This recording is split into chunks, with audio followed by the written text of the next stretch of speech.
and of ownership will have to adapt radically. Maybe the financial system will become so complicated as AI takes over more and more of the action that it will be just too complicated for the human mind. So how does a system functions when no human really understands it? Maybe the ultimate destiny of Homo sapiens is just be consumers. You don't need humans for anything except as consumers. There are many occasions in history when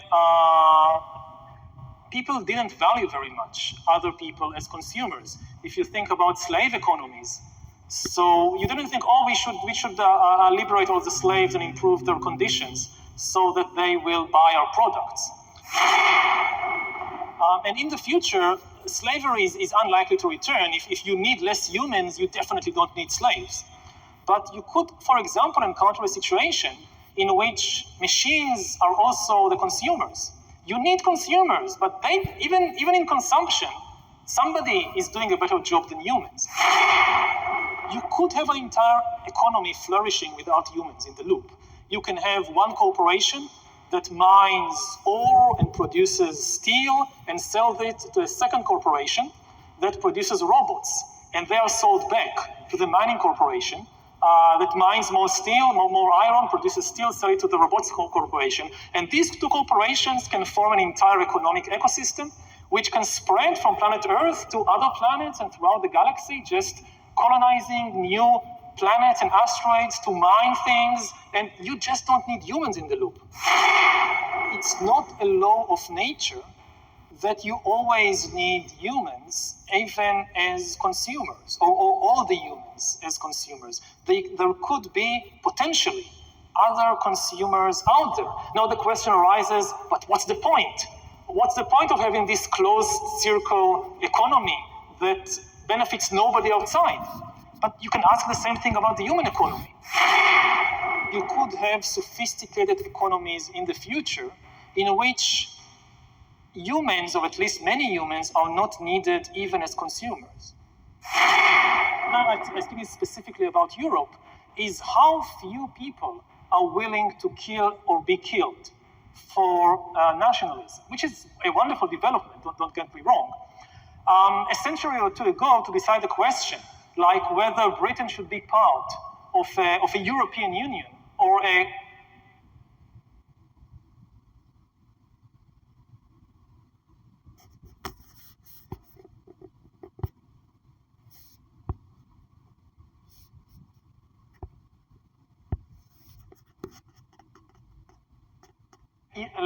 or an allegedly independent country, you would need a big war with millions of people being killed and injured and so forth.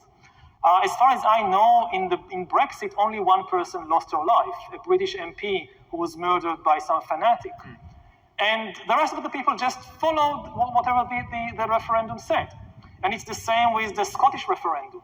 In past century, if Scotland wanted to be independent of London, and they wanted to be independent a couple of times, they needed to raise an army and to confront the armies that London would send from the south to burn Edinburgh down.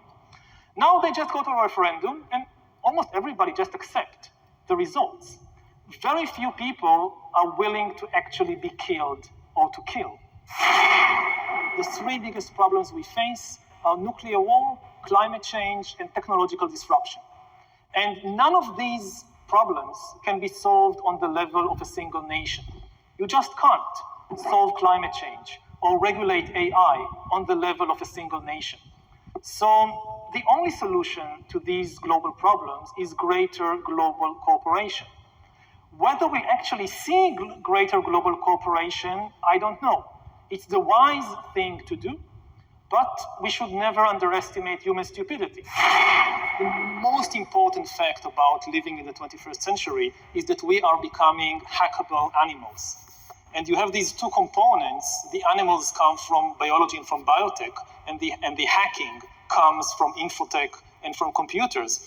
But for almost any change that people talk about today, you need to take biology into account. Even something like a self-driving car.